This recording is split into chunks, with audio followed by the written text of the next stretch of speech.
Hi friends, how's it going? My name's Miriam, if we haven't met, and amongst other things, I'm a poet.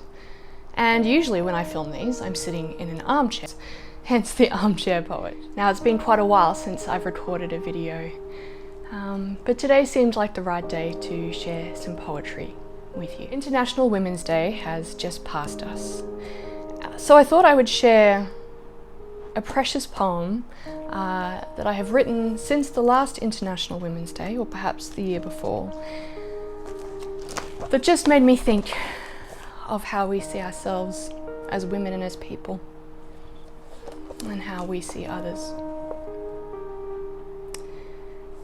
It's called Impurity. It's inspired by John 7 verses 53, and it goes like this.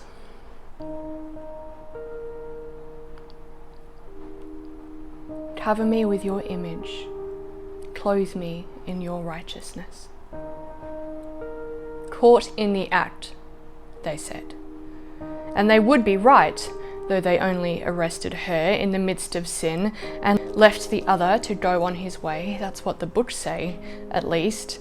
Perhaps in reality they arrested them both, or perhaps neither. Perhaps we'll never know what his omission means. Either way, here she is, made to kneel in a veritable well of shame. Here she is, clutching robes to cover her humiliation. Here, sinner, is her only name. Does this man remember similar words hurled at his own mother? And they leer the crowd which is gathered around, and her life is in danger, and her shame is displayed for all to see and jeer. Jesus glances at her and stares at the accusers, not saying a word. They asked him again, "What do you say?" Refusing to play their bitter game, Jesus bends down to pick up a stone.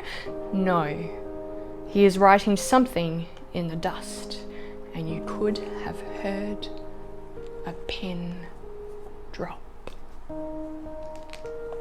No one is looking at her. Jesus tugs their eyes instead to the dirt. Without a word, gently, almost indiscernibly, his actions softly cloak her shame and cover her vulnerability. No one is looking at her.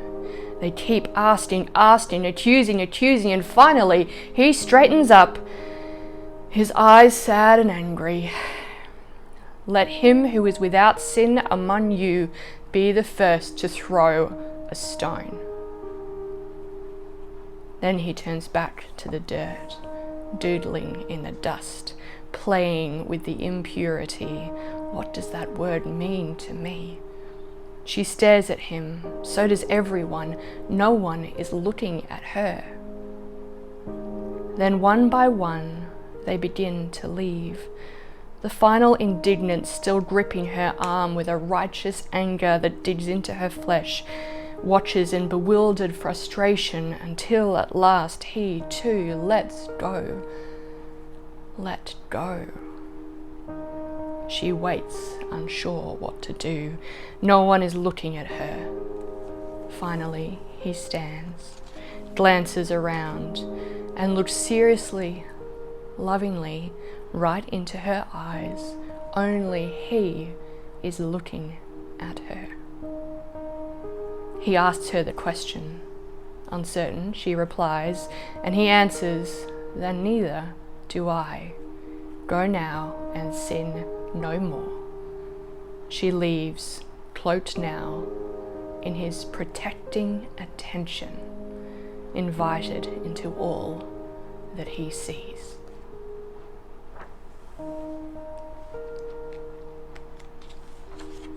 What are you invited into?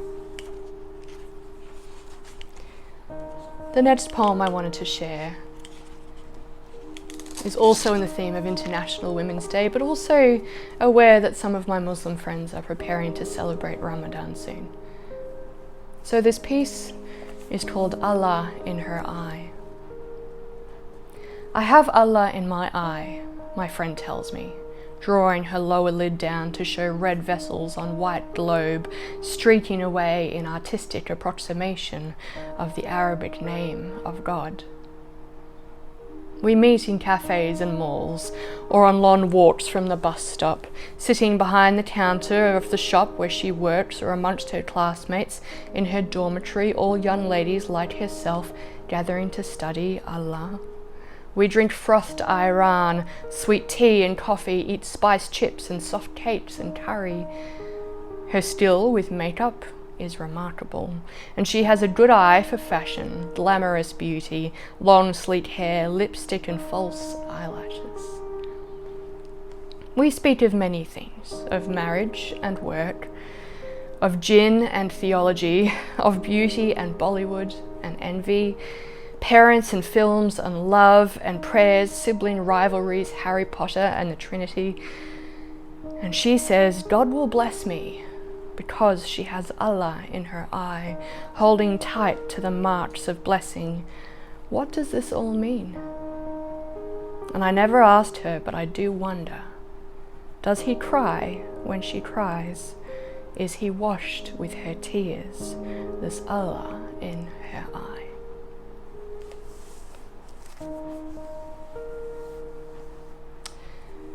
To all my women, to all those who know women or who ever met a woman, may you go into this week looking to see what God sees in each other. And may you know deeply that you are fully seen and fully known and fully loved. And I look forward to chatting to you next time.